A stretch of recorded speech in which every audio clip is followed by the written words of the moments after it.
this video, I'm going to be showing you how to change the speaker volume on your Hyosung 2600 SE. So you're going to go into your management functions, enter clear cancel 1 2 3, and it'll take a second. And then you're going to enter your management password. Ours is default 1 2 3 4 5 6.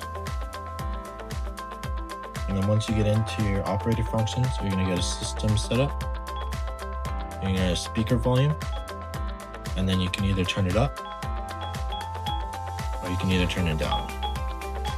I like to leave it about 4 or 5 bars just so they can still hear when they press the buttons. And then it'll save, so you can just click cancel to return, cancel to return, and then you can cancel out to your welcome page. Check the links in the description below to learn more.